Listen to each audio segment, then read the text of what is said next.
即使係落雨天，人都需要認識上帝嘅。呢一個信念使一個11歲嘅細蚊仔走勻成個小區嘅所有街道去派福音單張。響寒風冷雨之下行咗2個鐘，成條街都冇晒人啦，但係手裏邊仲有一張單張未派完。於是佢就想將呢張單張派俾屋裏邊嘅人。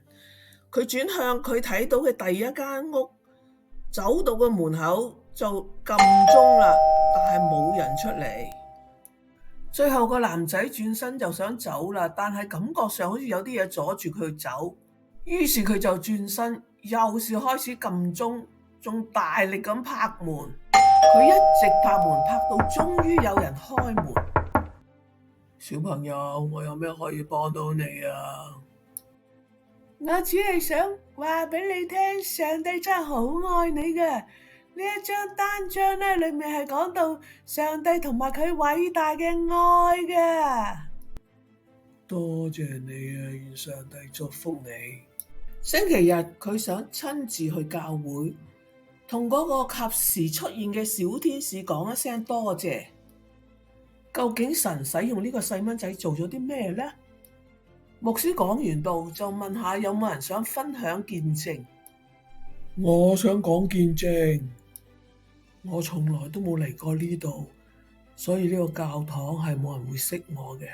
原來佢嘅丈夫冇幾耐之前就死咗，留下佢孤單一人。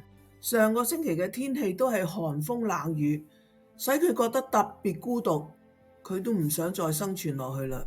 佢攞咗條繩綁喺橫梁上邊，準備上吊，正想將條繩套喺個頸上面嘅時候，突然間傳嚟一陣響亮嘅敲門聲，敲門聲一次比一次大聲。佢心諗，從來都冇人上門嚟揾我喎，究竟係邊個呢？當佢打開門嘅時候，從嗰個小朋友嘅嘴裏邊講出嚟嘅話，令到佢死咗嘅心又重新活起嚟啦。佢閂埋門，仔細咁樣讀呢張單張裏面嘅每一個字。佢感受到神帶佢離開永恆地獄嘅邊緣，嚟到神嘅面前。